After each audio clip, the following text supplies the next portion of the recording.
नमस्कार साथियों, मैं पालीवाल सर आपका इस जीके की ऑनलाइन क्लास में हार्दिक स्वागत और अभिनंदन करता हूं। साथियों, अपन इस क्लास में राजनीति विज्ञान के अंतर्गत आने वाले संविधान के बारे में अध्ययन करेंगे। साथियों, संविधान एक ऐसा विषय है जो लगभग सभी प्रतियोगिता परीक्षाओं में पूछा जाता है और एक ऐसा विषय है जिसमें जो नंबर है वो या तो मैथ्स की तरफ बहुत ज्यादा बनते हैं या बहुत ही कम बनते हैं। संविधान ना रटने की चीज है, ना ही उसे जो है वो किसी प्रकार से जो है वो रटा जा सकता है। संविधान समझने की चीज है और यदि उसे समझा जाए तो उसमें अंक बनाना बहुत ही सरल होता है और प्रतियोगिता परीक्षाओं में सफलता प्राप्त करने के लिए संविधान जो है वो एक महत्वपूर्ण भूमिका निभा सकता है।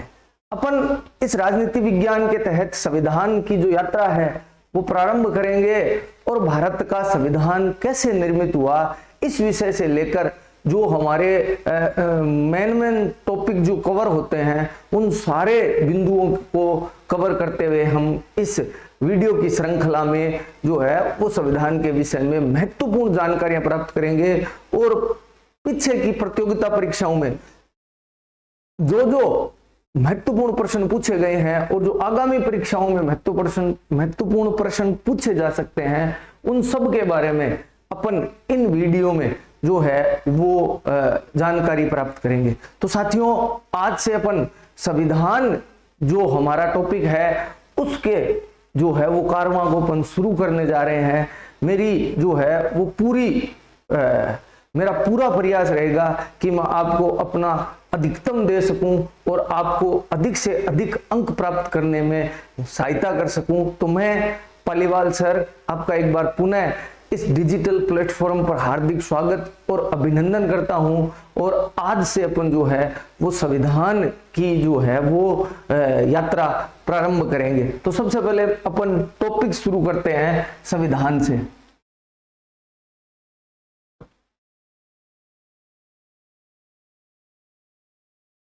संविधान, साथियों, संविधान जो है वो क्या है? सबसे पहले तो ये अपने को जानना होगा कि संविधान का अर्थ क्या है। संविधान का अर्थ है वो कानून जिनके माध्यम से किसी भी संस्था का, किसी भी परिवार का, किसी भी विद्यालय का, किसी भी देश का शासन संचालित किया जाता है। उन नियमों के संग्रह को जो है वो संविधान कहा जाता है। तो कहें तो संविधान का अर्थ है कि नियमों के अनुसार किसी संस्था का संचालन करना जो है वो संविधान कहलाता है, या जिन नियमों के आधार पर किसी संस्था का संचालन किया जाता है उन नियमों को उस संस्था का संविधान कहा जाता है। आप जानते हैं कि हमारे घर में भी कुछ नियम कानून कायदे होते हैं, उन कानून कायदों को हमें फॉलो करना पड़ता है। अगर हमारे घर में उन नियम कानून कायदों को हम फॉलो नहीं करेंगे तो घर का संचालन करना बेहद ही कठिन हो जाएगा। जब एक छोटा सा घर बिना नियम कानून कायदों के नहीं चल सकता तो निश्चित तौर पर साथियों इतना बड़ा देश बिना संविधान के संचालित नहीं हो सकता। इसलिए किसी भी देश को संचालित करने के लिए और ठीक प्रकार से संचालित करने के लिए हमें निश्चित तौर पर संविधान की आवश्यकता होती है। तो सबसे पहले मैं लिख लेता हूं कि संविधान का अर्थ क्या होता है। तो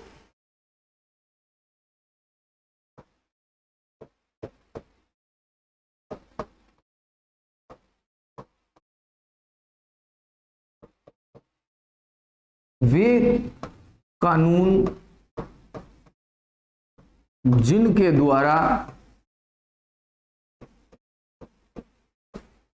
देश का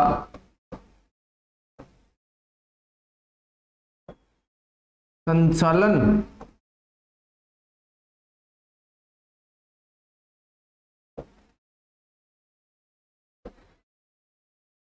किया जाता है उन्हें संविधान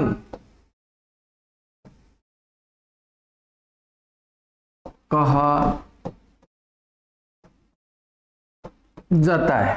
तो वे कानून जिनके द्वारा किसी देश का शासन संचालन किया जाता है, या वे नियम जिनके द्वारा किसी देश का शासन संचालित किया जाता है, उन्हें उस देश का संविधान कहा जाता है। यदि मैं मोटे तौर पर बात करूं कि संविधान कितने प्रकार का होता है, तो मुख्यतः जो संविधान है वो 2 प्रकार का होता है। तो संविधान मुख्य रूप से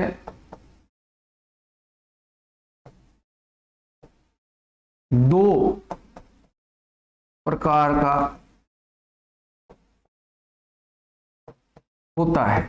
संविधान मुख्य रूप से साथियों 2 प्रकार का होता है। ये 2 प्रकार कौन कौन से हैं? नंबर 1 लिखित संविधान। लिखित संविधान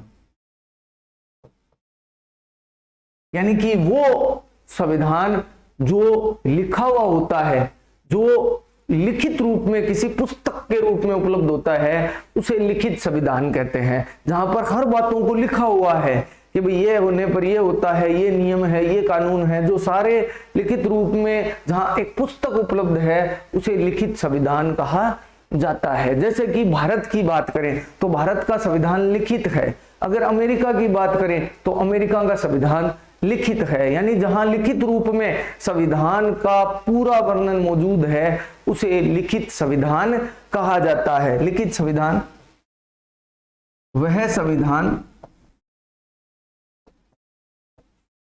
जो लिखित रूप में उपलब्ध होता है। जैसे भारतीय संविधान से भारतीय संविधान या अमेरिकी संविधान, ये वो संविधान है जो लिखित रूप में किताब के रूप में हमारे पास सामने उपलब्ध होता है, उसे जो है वो लिखित संविधान कहा जाता है। अब दूसरा जो रूप है वो है 2 नंबर मौखिक या अलिखित संविधान।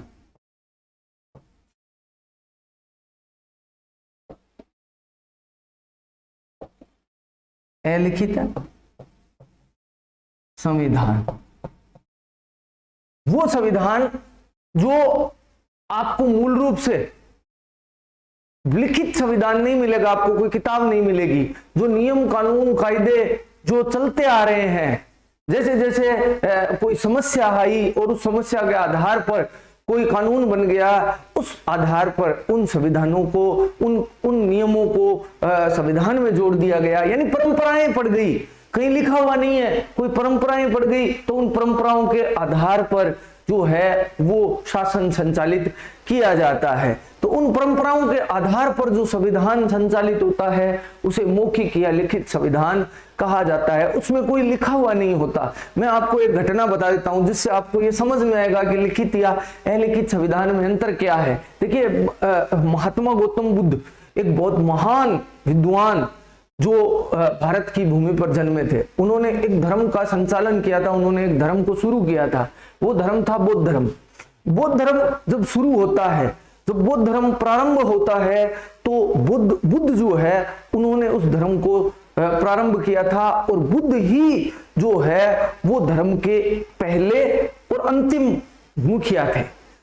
भगवान बुद्ध अपने जो क्या बोलते हैं उपदेश देते थे, उन्हें सुनकर लोग उनकी ओर आकर्षित होते थे, और उन्होंने मठों के माध्यम से अपने जो है वो कारवां को बढ़ाया। अब मैं बात उस समय की कर रहा हूं जब भगवान गौतम बुद्ध की मृत्यु हो गई। जब गौतम बुद्ध की मृत्यु हो गई, उसके बाद जो है वो संघ को उस प्रकार संचालित किया जाने लगा जैसे गौतम बुद्ध संचालित किया करते थे। अब उस समय जब गौतम बुद्ध की मृत्यु हो गई, उस समय एक व्यक्ति मठ में जो है वो साधु बन गया। वो बहुत पैसे वाले घर का व्यक्ति था, वो साधु बन गया, और वो जो है वो मांसाहारी था। अब क्या हुआ कि मठ में सभी लोग, नियम है बौद्ध धर्म का, मठ का नियम था उस समय कि बौद्ध धर्म के जो भी साधु मांग कर लाते हैं वो उसे सब एक जगह मिल बांट कर, एक जगह मिलाकर उसमें से बांट के खाते हैं। अब वो व्यक्ति जो है, जो मांसाहारी था, वो बांट कर जब भिक्षा लाने गया तो वो अपनी भिक्षा में मांस लेकर आया। तो बौद्ध धर्म में उस समय तक ये नियम नहीं था मांस खाने का, सबने उसका बहिष्कार किया। तो उसने बताया कि जब भगवान गौतम बुद्ध एक बार अपने मठ में बैठे थे तो एक व्यक्ति यानी एक साधु उनके सामने जो है वो एक मांस का टुकड़ा लाया था। जब उससे पूछा गया कि वो मांस का टुकड़ा कहां से लाया है तो उसने बताया, गौतम बुद्ध को उसने बताया कि भाई मैं रास्ते से जा रहा था और एक चील के हाथ से ये टुकड़ा गिरा और मेरे पात्र में गिर गया और मैं इसे जो है वो मठ में ले आया। तो गौतम बुद्ध ने कहा कि भाई आप इस मांस के टुकड़े को बराबर बराबर सब बांट लीजिए और उसको ग्रहण कर लीजिए क्योंकि भिक्षा में मिला है। तो उस व्यक्ति ने फिर याद दिलाते हुए कहा, देखिए उस समय गौतम बुद्ध के सामने जब मांस लाया गया था तो उसने क्या कहा था, उन्होंने क्या कहा था कि भाई बांट कर खा लीजिए, आप भी इसको बांट कर खा लीजिए। तो सबको मतलब अजीब लगी ये बात, लेकिन करें क्या, क्योंकि गौतम बुद्ध की मृत्यु हो चुकी थी और कोई ऐसा नियम था नहीं कि ऐसा किया क्या जाए। तो जो उस कहानी के आधार पर, उस परंपरा के आधार पर उन्होंने जो गौतम बुद्ध ने किया वही बौद्ध धर्म में एक नियम बन गया कि भाई बौद्ध धर्म में अपने आप मरे हुए पशुओं का मांस खाया जा सकता है। आज भी ये नियम है कि बौद्ध धर्म के लोग नॉर्मली मांसाहारी नहीं होते लेकिन अपने आप मरे हुए पशुओं का मांस खा सकते हैं। तो ये एक परंपरा बन गई। उसी प्रकार ये परंपराएं जैसे बनती जाती है, जैसे गौतम बुद्ध की कहानी से हमें क्या पता चला कि उस समय ये परंपरा बनी तो वो परंपरा लंबे समय तक कायम रही। तो ऐसी परंपराएं जब बन जाती है तो उससे धीरे धीरे संविधान में बदलाव आता रहता है। कहीं कोई लिखित नहीं है, ना बौद्ध धर्म की बातें लिखित है, ना इस प्रकार के संविधान की कोई बातें लिखित होती है। तो यह संविधान परंपराओं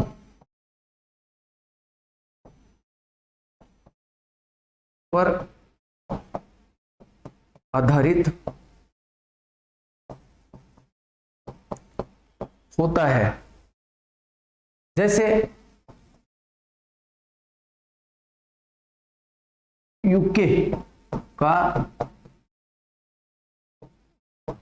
संविधान यानी यूनाइटेड किंगडम या इंग्लैंड का जो संविधान है वो एक ऐसा संविधान है जिसे हम जो है वो अलिखित या मौखिक संविधान कह सकते हैं। वहां कोई लिखित कोई किताब नहीं है कि भाई ये समस्या आने पर ये करें, परंपराएं हैं कि ऐसा करने पर आप ऐसा करें। तो संविधान का अर्थ वे कानून जिनके द्वारा देश का संचालन किया जाता है उन्हें संविधान कहा जा सकता है। ठीक है, संविधान के प्रकार की मैं बात करूं तो संविधान मुख्य रूप से दो प्रकार का होता है, लिखित संविधान और मौखिक संविधान। लिखित संविधान वह संविधान होता है जो एक पुस्तक के रूप में हमारे सामने उपलब्ध होता है, लिखा हुआ होता है। जो भी नियम कानून कायदे होते हैं वो लिखे हुए होते हैं, कोई दिक्कत नहीं होती, कोई समस्या होती किताब को पढ़िए और समस्या का समाधान कर दीजिए। मौखिक या अलिखित संविधान वो होता है जिसमें कोई किताब होती नहीं है, केवल परंपराएं होती है। उन परंपराओं के आधार पर निर्णय लिया जाता है कि भाई हमें क्या करना है क्या नहीं करना है।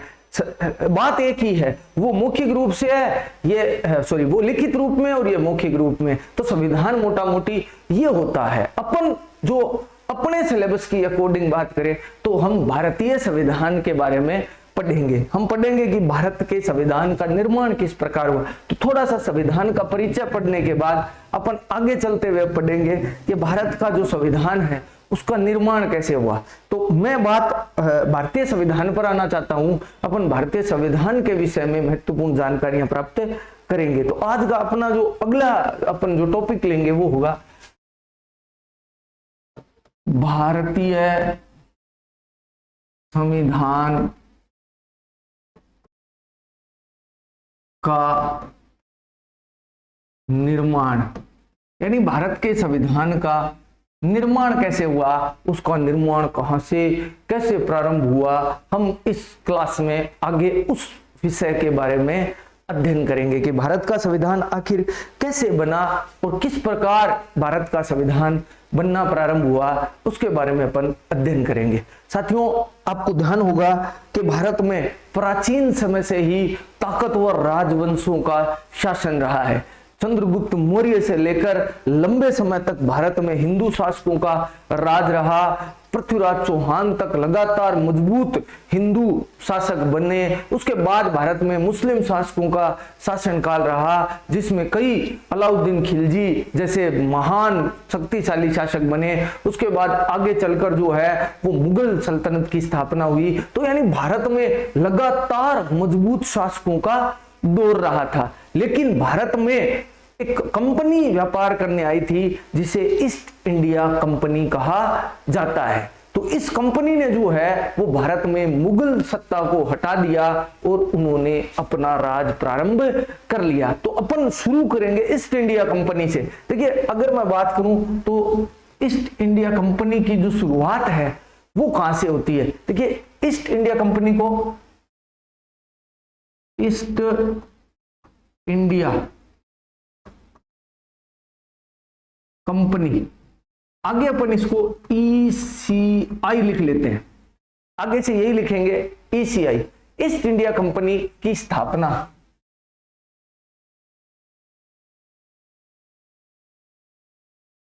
31 दिसंबर सन 1600 को इंग्लैंड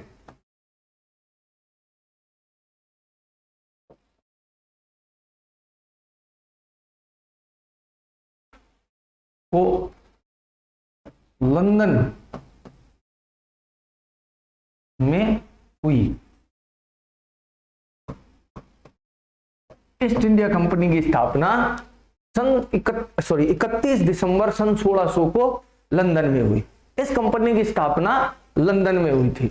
बाद में ये जो कंपनी है वो भारत में व्यापार करने के लिए बनी थी। उस समय इंग्लैंड की महारानी थी एलिजाबेथ, और उन्होंने एलिजाबेथ से भारत में व्यापार करने की इजाजत प्राप्त कर ली, और साथ ही यह फरमान प्राप्त कर लिया या ये आदेश प्राप्त कर लिया कि इंग्लैंड की अन्य कोई कंपनी या कोई व्यक्ति भारत में व्यापार नहीं कर सकता। यानी एकाधिकार प्राप्त कर लिया भारत में। अंग्रेजों की केवल एक ही कंपनी होगी जो भारत में व्यापार करेगी।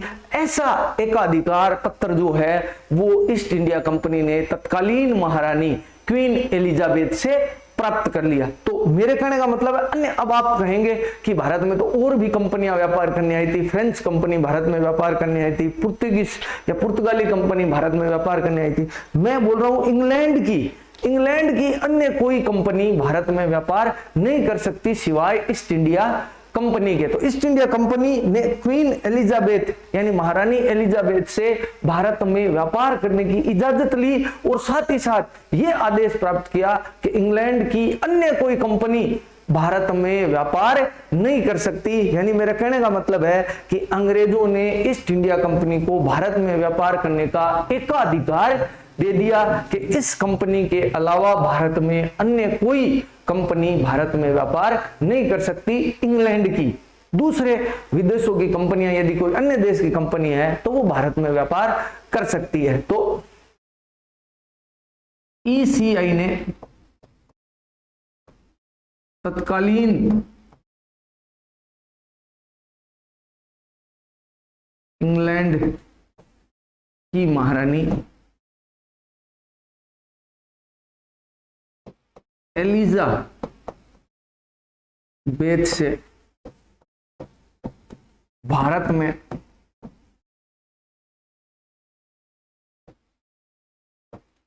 व्यापार करने की अनुमति प्राप्त कर ली, और साथ ही यह फरमान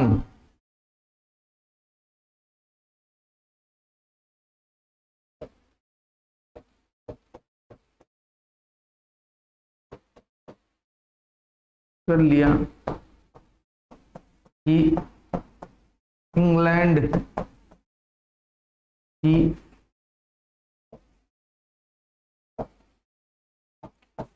अन्य कंपनियां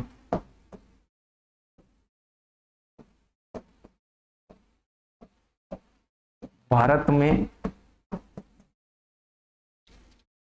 व्यापार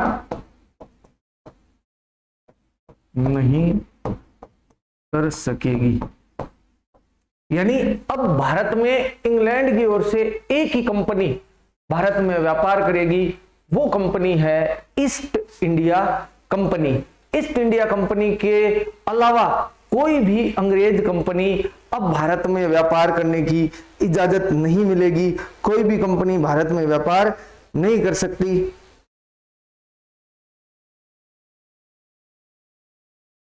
कोई भी अंग्रेज कंपनी अब भारत में व्यापार नहीं कर सकती। तो ईस्ट इंडिया कंपनी ने भारत में व्यापार करने की का एकाधिकार प्राप्त कर लिया और भारत में व्यापार करने के लिए वो आ गए। ठीक है, ईसीआई ने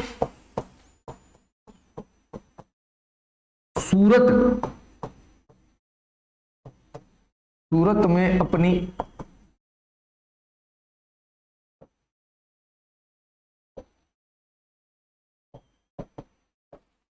पहली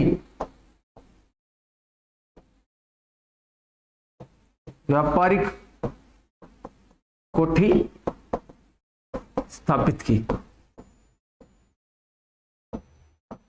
तो अंग्रेजों ने या इंग्लैंड की कंपनी ने अपनी पहली व्यापारिक कोठी कहां स्थापित की? अंग्रेजी कंपनी ने अपनी पहली व्यापारिक कोठी सूरत में स्थापित की। उस समय भारत के जो मुगल बादशाह थे वो थे मुगल बादशाह जहांगीर।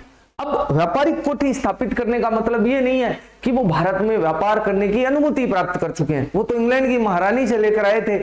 भारत में अब व्यापार करे इसकी अनुमति तो भारत का मुगल बादशाह देगा, और उस समय भारत के मुगल बादशाह थे जहांगीर। इसलिए तय हुआ कि सर थॉमस रो जो है वो जाकर मुगल बादशाह जहांगीर से मिलेगा और भारत में व्यापार करने की अनुमति प्राप्त करेगा। इसी उद्देश्य से मुगल बादशाह जहांगीर से इंग्लैंड के जो है वो सर थॉमस रो, इंग्लैंड के राजदूत सर थॉमस रो जहांगीर से मिले और उन्होंने भारत में व्यापार करने की इजाजत प्राप्त कर ली। ये बात है जनवरी 1615 की। जनवरी 1615 में अंग्रेज कंपनी ने भारत में व्यापार करने की इजाजत प्राप्त कर ली और उन्हें भारत में व्यापार की इजाजत देने वाला मुगल बादशाह था मुगल बादशाह जहांगीर।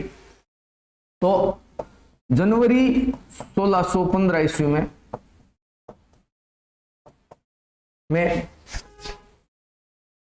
सर थॉमस रो ने मुगल बादशाह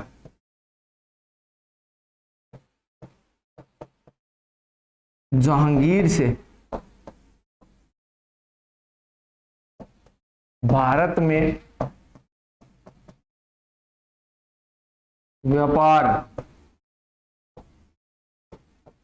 करने की अनुमति प्राप्त कर ली। प्रश्न यह बन सकता है कि जब अंग्रेज कंपनी ने भारत में व्यापार करने की अनुमति प्राप्त की या भारत में अंग्रेज कंपनी को व्यापार की अनुमति देने वाला शासक कौन था? तो वो था मुगल बादशाह जहांगीर। मुगल बादशाह जहांगीर से इंग्लैंड के शासक का राजदूत सर थॉमस रो मिला और उसने भारत में व्यापार करने की इजाजत प्राप्त कर ली और भारत में कंपनी का व्यापार प्रारंभ हो गया। अब कंपनी का मूल उद्देश्य भारत में व्यापार करना ही था और उस समय जो भारत के शासक थे वो भी मजबूत थे और दूसरी बात जो भारत में कंपनी थी उसका शुरुआती दौर था, इसलिए कंपनी के पास इतनी ताकत नहीं थी कि वो भारत के शक्तिशाली मुगल बादशाहों का सामना कर सके। तो जब तक जब कंपनी स्थापित हुई थी उस समय कंपनी का मूल उद्देश्य भारत में व्यापार करना था। अब जहांगीर जिस समय मुगल बादशाह था उस समय अंग्रेज कंपनी को भारत में व्यापार करने की इजाजत मिल चुकी है। एक बात, जहांगीर के बाद शाहजहां शासक बना और शाहजहां के बाद में औरंगजेब शासक बना और 1707 ईस्वी में औरंगजेब की मृत्यु हो गई। औरंगजेब की मृत्यु के बाद बहादुर शाह प्रथम या जिसे मुअज्जम कहा जाता है वो शासक बना उसके बाद यानी मुअज्जम के बाद के मुगल बादशाहों में ऐसा कोई मुगल बादशाह नहीं है जिसके बारे में कोई दो ढंग की लाइनें भी कही जा सके। मेरे कहने का मतलब है कि मुअज्जम की मृत्यु के बाद 1707 में औरंगजेब की मृत्यु और 1712 में यानी मात्र 5 साल बाद बहादुर शाह प्रथम उर्फ मुअज्जम की मृत्यु के बाद मुगल बादशाहों का भारत की सत्ता से पकड़ एकदम ढीली होती चली गई और भारत के जो बादशाह मुगल बादशाह थे वो अब धीरे धीरे कमजोर होने लगे थे। जब मुगल बादशाह कमजोर हुए तो उनके जो मनसबदार या उनके जो सरदार या जो अमीर थे वो अपने अपने स्थानों पर जो है वो स्वतंत्र हो गए। यानी कोई बंगाल का शासक बन गया, कोई हैदराबाद का निजाम बन गया, कोई बंगाल का नवाब बन गया, कोई भोपाल का शासक बन गया।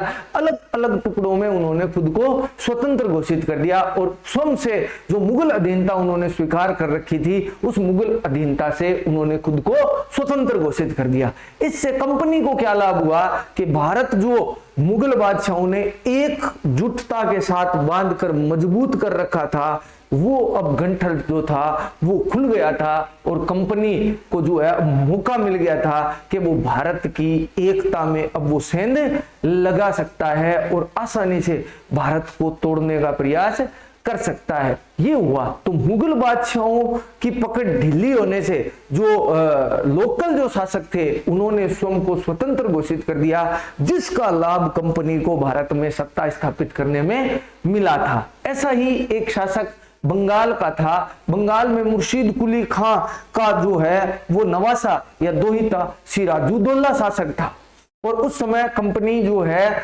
वो कंपनी जो थी वो बंगाल में व्यापार कर रही थी, क्योंकि बंगाल तत्कालीन भारत का सबसे ज्यादा अमीर और सबसे बड़ा सूबा था, इसलिए कंपनी का मूल रूप से मुख्य व्यापार बंगाल में फैला हुआ था। तो कंपनी ने जो है वो धीरे धीरे अपना व्यापार करना शुरू किया और उन्होंने बंगाल में जो है वो व्यापार करने का फ्री व्यापार करने की इजाजत प्राप्त कर ली थी। उसके बदले कंपनी एक वार्षिक शुल्क जो है वो बंगाल के नवाब को देती थी। इससे बंगाल के नवाब को कोई आपत्ति नहीं थी, लेकिन अंग्रेज क्या किया करते थे कि भारतीय व्यापारियों का माल भी अपने नाम से पार करवा देते थे, जिससे जो बंगाल का नवाब था उसकी आय कम होने लगी थी। इस बात से बंगाल का नवाब नाराज था और धीरे धीरे अंग्रेज जो थे वो भारत में अवैध व्यापार भी करने लगे थे। इस बात को लेकर अंग्रेज और जो बंगाल के नवाब थे सिराजुद्दौला उनके मध्य रिश्ते खट्टे होते गए, उनके मध्य जो है वो रिश्तों में खटास आती गई और उसका परिणाम ये हुआ कि अंग्रेजों और सिराजुद्दौला के मध्य एक युद्ध हुआ जो 1757 में लड़ा गया। इस युद्ध को पलासी का युद्ध कहा जाता है। ये युद्ध भारत के इतिहास का एक महत्वपूर्ण युद्ध है। इसी युद्ध के साथ भारत में जो है वो अंग्रेजों की कंपनी की पहली जीत होती है और सिराजुद्दौला को कंपनी ने पराजित कर दिया। अब आप ये सोच रहे होंगे कि एक व्यापार करने वाली कंपनी ने एक मजबूत सूबे के शासक को कैसे पराजित कर दिया। बिल्कुल ये सोचने वाली बात है कि एक व्यापार करने वाली कंपनी एक मजबूत सूबे के शासक को कैसे पराजित कर सकती है। उसके लिए उन्हें किसी ना किसी गद्दार की आवश्यकता होती है। उन्हें वो गद्दार मिला मीर जाफर के रूप में। मीर जाफर बंगाल के नवाब सिराजुद्दौला का सेनापति था और उसके नाना मुर्शीद कुली खां का बेहद ही खास हुआ करता था। अब ये जो मुर्शीद कुली खां था वो चाहता था, उसके कोई पुत्र नहीं था, केवल उसके एक पुत्री थी, उसके पुत्र को उसने शासक बनाया था। तो मीर जाफर मानता था कि उसके सिराजुद्दौला के स्थान पर उसे शासक होना चाहिए था, लेकिन मुर्शीद कुली खान ने जो है वो शासक किसे बना दिया, शासक बना दिया उसने सिराजुद्दौला को। और उसका परिणाम ये हुआ कि मीर जाफर हमेशा से उससे नाराज था। कंपनी को जब ये पता चला कि मीर जाफर सिराजुद्दौला से नाराज है, वो बंगाल का शासक बनना चाहता है, तो उन्होंने उसको जो है वो अपनी तरफ मिला लिया और उस वजह से जो व्यापार करने वाली कंपनी थी उसने एक सूबे के शासक को पराजित कर दिया। 1757 में अंग्रेजों ने पलासी के युद्ध में, यानी अंग्रेज कंपनी ने पलासी के युद्ध में सिराजुद्दौला को पराजित कर दिया और उन्होंने जो है वो मीर जाफर को बंगाल का नवाब बना दिया। तो 1757 ईस्वी में ईसीआई ने बंगाल के नवाब सिराजुद्दौला को उनके गद्दार सेनापति मीर जाफर की सहायता से पराजित कर दिया और 1757 में ईसाई ने बंगाल के नवाब सिराजुद्दौला को उनके गद्दार सेनापति मीर जाफर की सहायता से प्लासी के युद्ध में पराजित कर दिया। सॉरी, यूं लिख देते हैं, की सहायता से प्लासी के युद्ध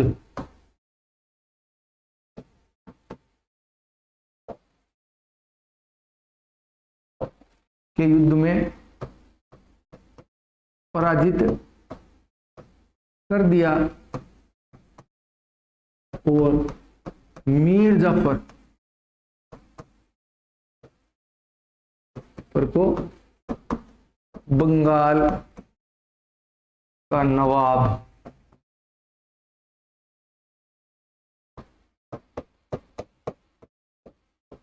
बना दिया। अब देखिए साथियों, मीर जाफर को उन्होंने बंगाल का नवाब बना दिया।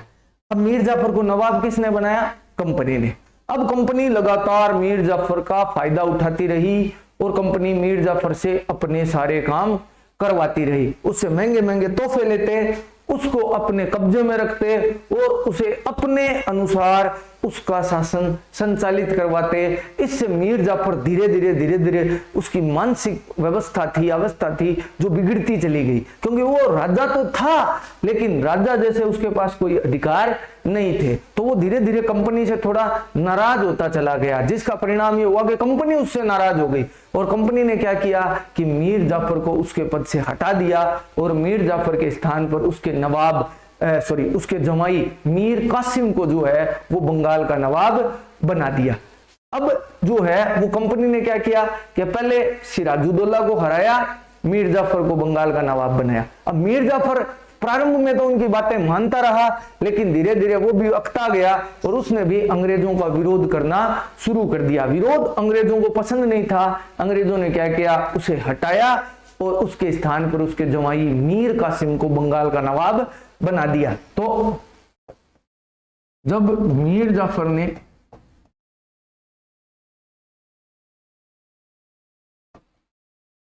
अंग्रेजों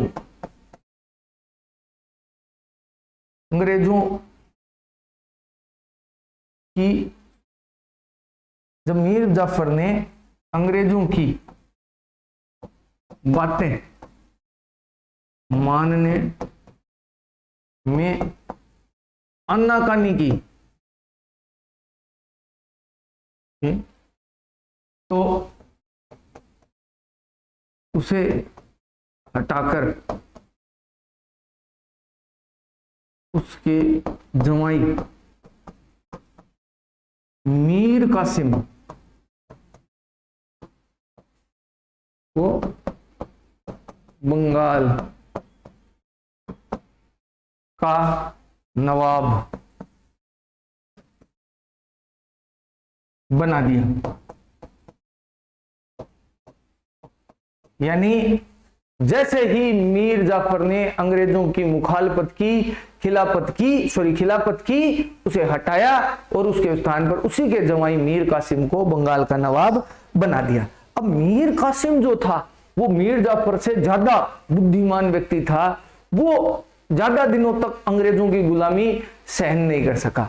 उसने सोचा कि अंग्रेज कमजोर है, अंग्रेज मेरे ससुर मीर जाफर की सहायता से जीते हैं, लेकिन अब धीरे धीरे मजबूत होते जा रहे हैं, लेकिन इतने मजबूत नहीं हुए हैं कि उन्हें हराया नहीं जा सकता। इसलिए अपन एक काम करते हैं कि 2-3 राजाओं को मिलाकर एक संगठन बनाते हैं और फिर अंग्रेजों का सामना करते हैं और अंग्रेजों को पराजित कर देते हैं। अब जो 1757 के प्लासी के युद्ध से अंग्रेजों ने भारत में सत्ता को स्थापित कर लिया था, अब अगले युद्ध के माध्यम से मीर कासिम उन्हें भारत की सत्ता से हटाना चाहता था। इसलिए उसने क्या किया कि अवध के नवाब और मुगल बादशाह शाह आलम द्वितीय के साथ मिलकर उसने एक जो है वो संगठन बनाया और उस संगठन के तीनों ने राजाओं ने मिलकर अंग्रेजों के विरुद्ध जो है वो बक्सर का युद्ध लड़ा, जो 1764 में लड़ा गया। तो बक्सर के युद्ध में एक तरफ अंग्रेज थे,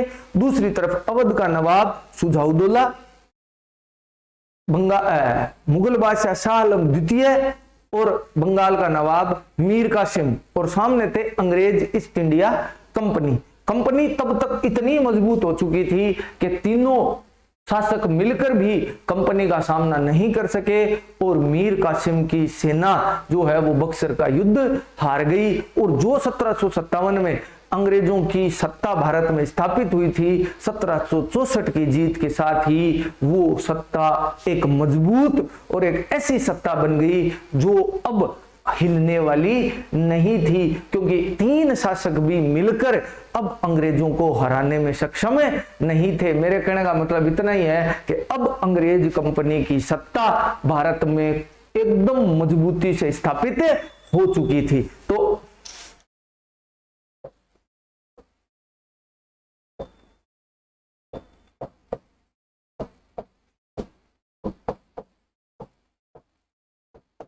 मीर कासिम ने अवध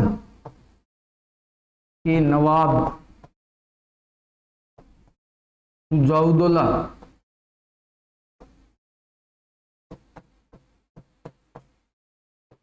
वह मुगल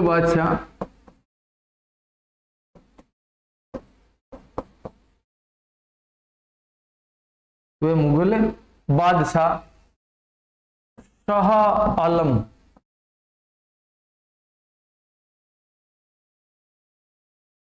द्वितीय से सहायता प्राप्त कर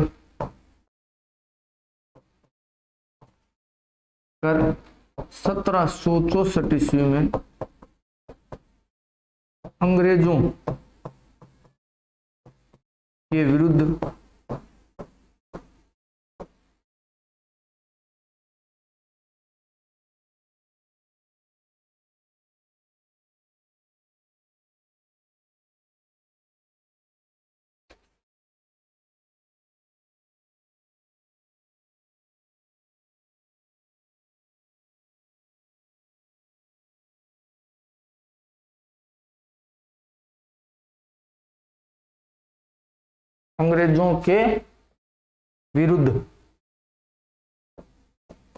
बक्सर का युद्ध लड़ा, परंतु वह पराजित हो गया। ये लीजिए साहब, मीर कासिम ने बड़ी दृढ़ता के साथ अंग्रेजों के विरुद्ध युद्ध लड़ा, परंतु वह पराजित हो गया। वह अंग्रेजों को युद्ध में पराजित नहीं कर सका। अब अंग्रेजों की सत्ता भारत में मजबूत हो गई। अब अंग्रेजों ने सोचा कि अब किसे शासक बनाए। तब तक भी अंग्रेजों ने शासक बनने का प्रयास नहीं किया। अंग्रेजों ने क्या किया कि बक्सर के युद्ध के बाद पुनः मीर जाफर को बंगाल का नवाब बना दिया। तो बक्सर के युद्ध के बाद अंग्रेजों ने पुनः मीर जाफर को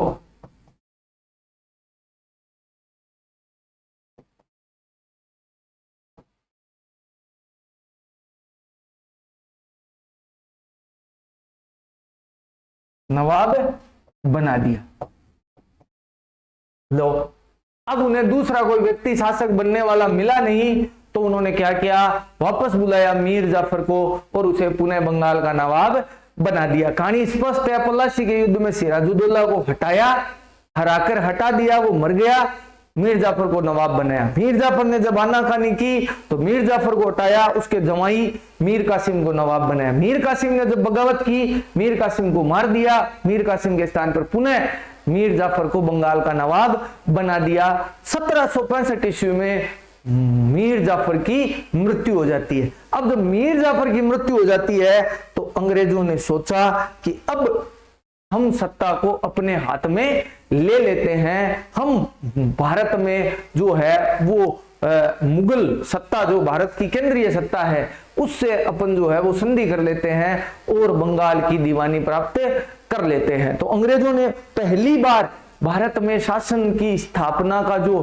कार्य किया वो 1765 में किया। 1765 ईस्वी में मुगल बादशाह शाह आलम द्वितीय से उन्होंने संधि कर ली और उस संधि के तहत उन्होंने बंगाल, बिहार और उड़ीसा की दीवानी प्राप्त कर ली और उस दीवानी प्राप्त करने के बाद उन्होंने बंगाल में शासन करना प्रारंभ कर दिया। दीवानी मतलब एक तरीके से वो सामंत बन गए और उन्हें जो है वो सत्ता अब मिल चुकी थी। तो अंग्रेजों ने 1765 ईस्वी में मीर जाफर की मृत्यु के बाद मुगल बादशाह शाह आलम द्वितीय से संधि कर ली और भारत में जो है वो बंगाल, बिहार और उड़ीसा की दीवानी प्राप्त कर ली। तो नेक्स्ट 1765 ईस्वी में मीर जाफर की मृत्यु के बाद अंग्रेजों ने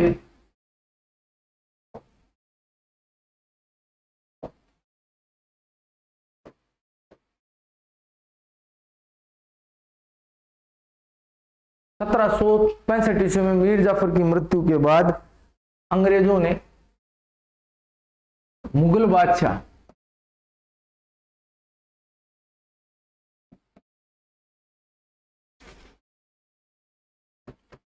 शाह आलम द्वितीय से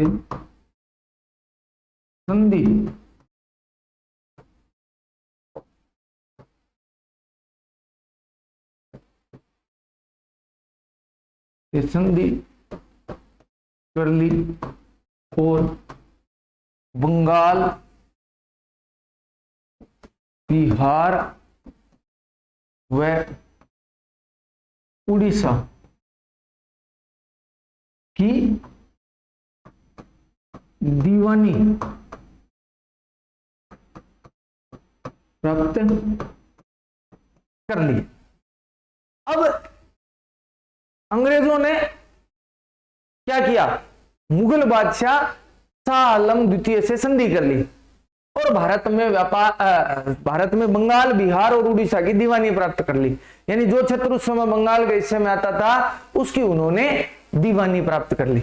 अब मुख्य रूप से अब अंग्रेजों का सत्ता या शासन भारत में प्रारंभ होता है। हालांकि अंग्रेजों की सत्ता भारत में 1757 में स्थापित हो जाती है, लेकिन उस समय तक अंग्रेजों ने भारत में राज करना प्रारंभ नहीं किया था।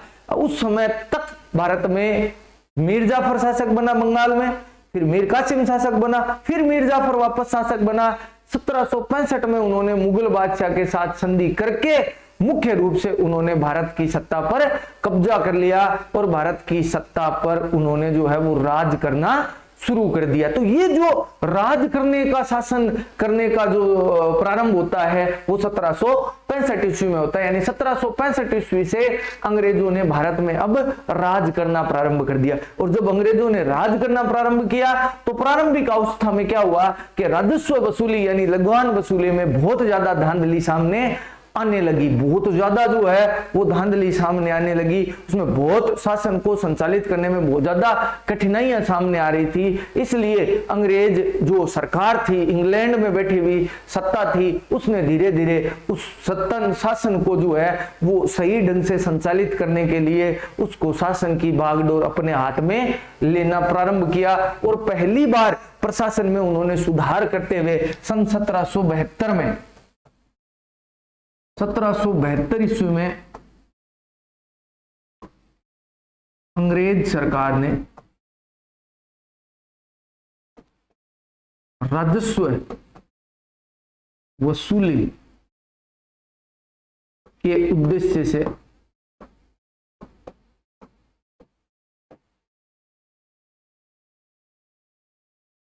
कलेक्टरों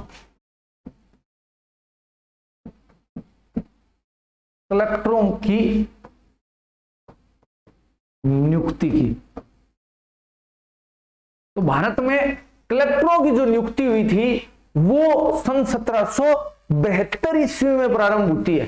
सबसे पहले कलेक्टरों की नियुक्ति सन 1772 ईस्वी में हुई थी और यहां से भारत में अंग्रेजों ने प्रशासनिक सुधार करने प्रारंभ किए थे। यह पहली बार था जब अंग्रेजों ने जो है वो भारत में प्रशासनिक अधिकारियों की नियुक्ति की है। जस्ट उसके अगले ही साल अंग्रेजी संसद ने कंपनी के शासन को सही रूप से संचालित और रेगुलेट नियमित करने के लिए एक एक्ट बनाया 1773 का रेगुलेटिंग एक्ट। रेगुलेटिंग इसलिए तो कहते हैं कि उन्होंने अंग्रेजों की सत्ता को ईस्ट इंडिया कंपनी के राजनीतिक अधिकारों को नियमित किया था, इसलिए उस एक्ट को रेगुलेटिंग एक्ट कहते हैं। और इसी रेगुलेटिंग एक्ट के माध्यम से भारत में जो है वो कंपनी या कहें तो भारत में संविधान निर्माण का जो दौर है वो प्रारंभ होता है। तो 1773 का रेगुलेटिंग एक्ट, सबसे पहला प्रश्न पूछा जाता है कि रेगुलेटिंग एक्ट कब लागू किया गया था? तो रेगुलेटिंग एक्ट लागू किया गया था सन 1773 ईस्वी में। तो सबसे पहले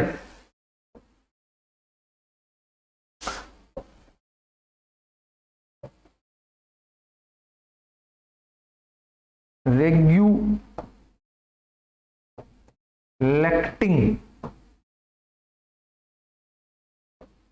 एक्ट 1773। Regulating act 1773। एक नंबर बात, इस एक्ट द्वारा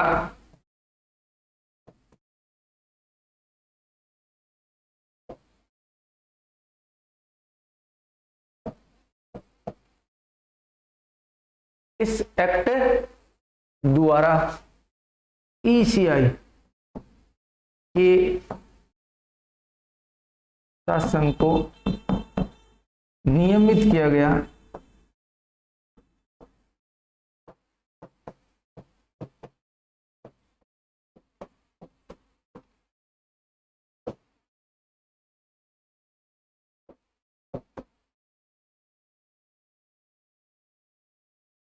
इसे रेगुलेटिंग एक्ट कहा जाता है।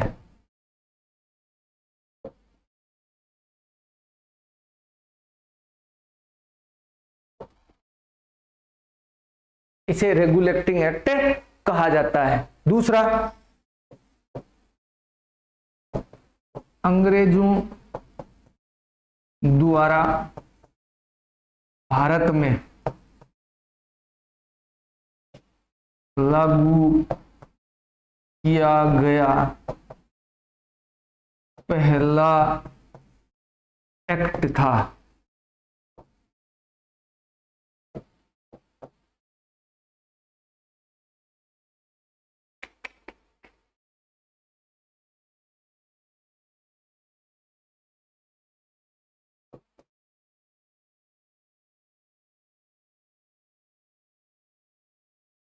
अंग्रेजों द्वारा भारत में लागू किया गया पहला एक्ट था कि इस एक्ट के द्वारा ही भारत में शासन प्रारंभ हुआ था अंग्रेज कंपनी का। एक और बात लिख देता हूं जो महत्वपूर्ण है कि यह भारत में पहला ही एक्ट था, साथ ही इस रेगुलेटिंग एक्ट जो था इसी से भारत के संविधान का निर्माण प्रारंभ होता है।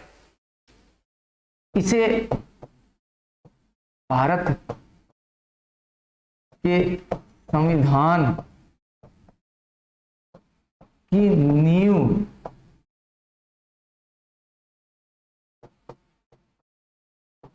कहा जाता है, यानी इसी से भारत के संविधान की नींव पड़ी थी। अब ये था क्या, इसके बारे में थोड़ा सा चर्चा कर लेते हैं। लॉर्ड नॉर्थ उस समय इंग्लैंड के प्रधानमंत्री थे और लॉर्ड नॉर्थ के द्वारा इसे संसद में प्रस्तुत करके भारत में लागू किया गया था। अब ये क्या था, इसमें क्या नियम थे, देखो पहला, इसके माध्यम से यह परिवर्तन किया गया कि जो बंगाल का गवर्नर था उसको गवर्नर जनरल नाम दे दिया गया और बंबई और मद्रास के जो गवर्नर थे, जो पद थे, वहां गवर्नर के पद बनाए गए। तो बंगाल के गवर्नर को गवर्नर जनरल कहा गया और मद्रास और बंबई को जो है वो गवर्नर कहा गया और उनको उसके अधीन कर दिया गया। और बंगाल का पहला गवर्नर जनरल बना वॉरेन हेस्टिंग्स। तो ये लिख देता हूं मैं, इस एक्ट के द्वारा बंगाल का गवर्नर जनरल नामक पद बनाया गया।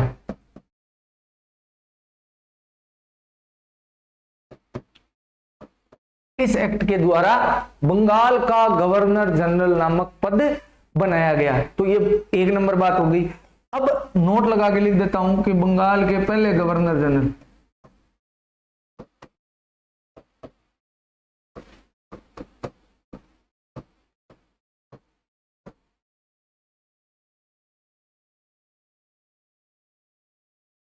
बंगाल के प्रथम गवर्नर जनरल वॉरेन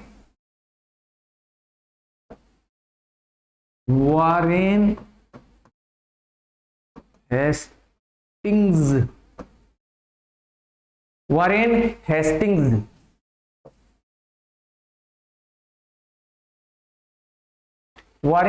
हेस्टिंग्स जो थे वो बंगाल के पहले गवर्नर जनरल थे। इसके अलावा इस एक्ट के द्वारा एक जो है वो उच्चतम न्यायालय स्थापित किया गया कलकत्ता में। तो इस एक्ट के द्वारा 1774 में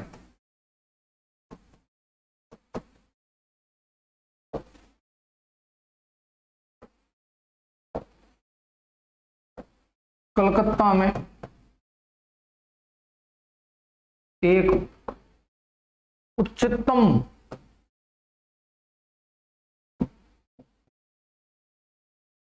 अगली लाइन में लिख देता हूं, एक उच्चतम न्यायालय स्थापित किया गया। एक उच्चतम न्यायालय स्थापित किया गया सन 1774 में। 73 के एक्ट के द्वारा सन 1774 में एक जो है वो उच्चतम न्यायालय स्थापित किया गया। नोट लगा के लिख देता हूं, इस न्यायालय के प्रथम मुख्य न्यायाधीश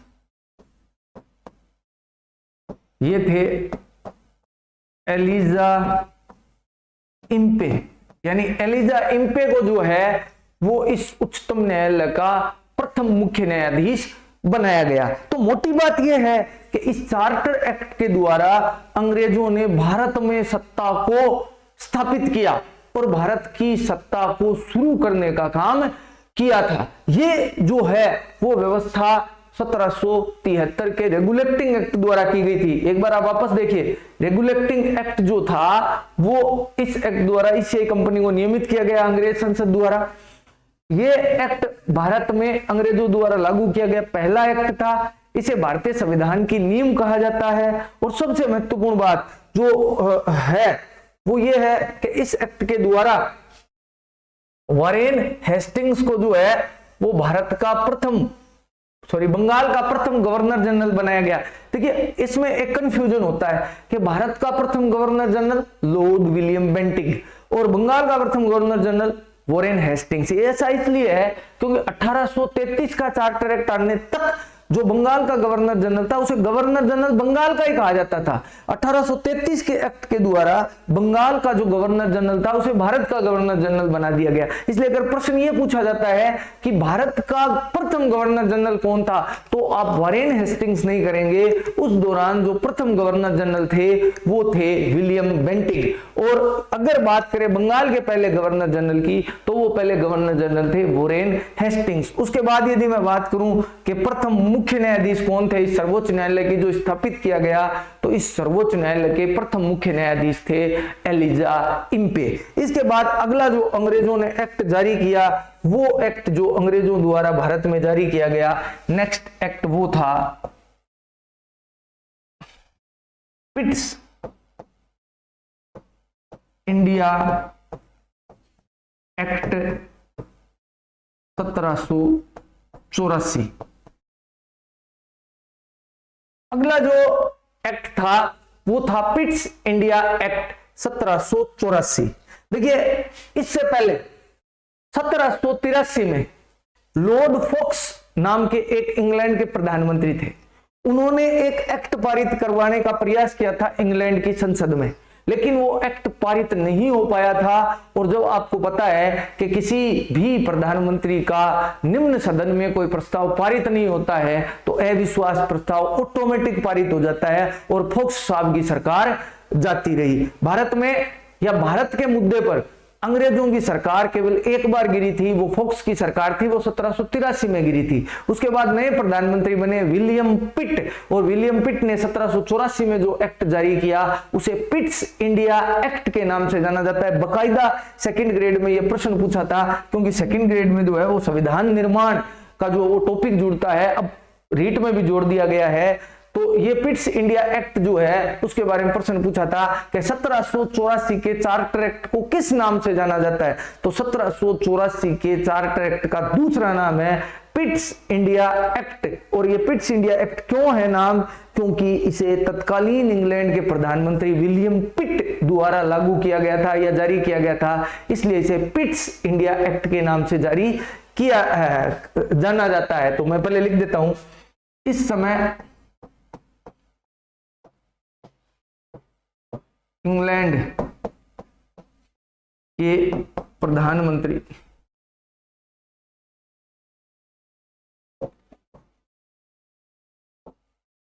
इस समय इंग्लैंड के पीएम विलियम पिट थे। इस कारण इस एक्ट को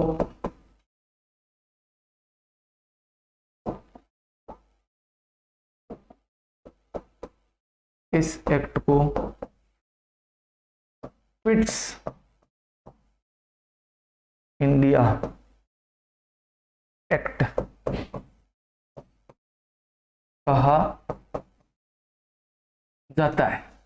इस कारण इसे पिट्स इंडिया एक्ट कहा जाता है। अब इस एक्ट के द्वारा किया क्या गया, इस एक्ट के द्वारा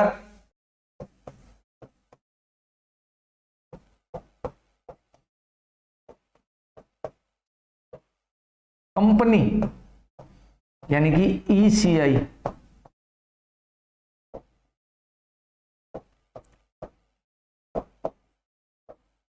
पर नियंत्रण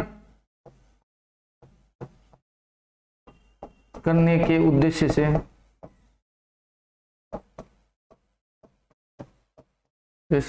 एक नियंत्रण मंडल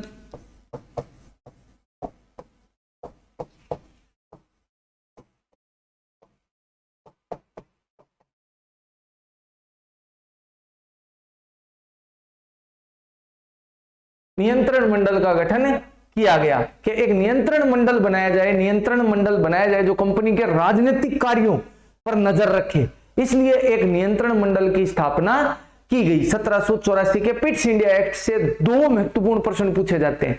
1784 के चार्टर एक्ट को किस नाम से जाना जाता है, पिट्स इंडिया एक्ट के नाम से जाना जाता है। दूसरी बात, 1784 के एक्ट के माध्यम से या पिट्स इंडिया एक्ट के माध्यम से क्या कार्रवाई की गई, तो मोटा मोटी ये प्रश्न पूछा जाता है कि इसके द्वारा एक नियंत्रण बोर्ड की स्थापना की गई या नियंत्रण मंडल की स्थापना की गई जो कंपनी के राजनीतिक कार्यों पर नजर रखता था। तो ये 1784 का पिट्स इंडिया एक्ट है। साथियों, आज के वीडियो में अपन इतने ही पढ़ेंगे। आगे के जो चार्टर एक्ट है, देखिए चार्टर एक्ट 1853 तक आते रहेंगे, क्योंकि कंपनी ने जितने भी शासन करने के लिए, अंग्रेजी सरकार ने कंपनी को शासन में जितने भी नियम देने के लिए, क्या कहते हैं, समय देने के लिए जो भी एक्ट पारित किए उन्हें चार्टर एक्ट के नाम से जाना जाता है। चार्टर एक्ट 1773, 1784, 1793, 1813, 1833 और 1853 के एक्टों को चार्टर एक्ट कहा जाता है। उसके बाद के आगे के नियम अलग हैं, तो अपन कल के जो है या अगले वीडियो में जो है वो अपन आगे के जो एक्ट हैं उनके बारे में जानकारी प्राप्त करेंगे। धन्यवाद।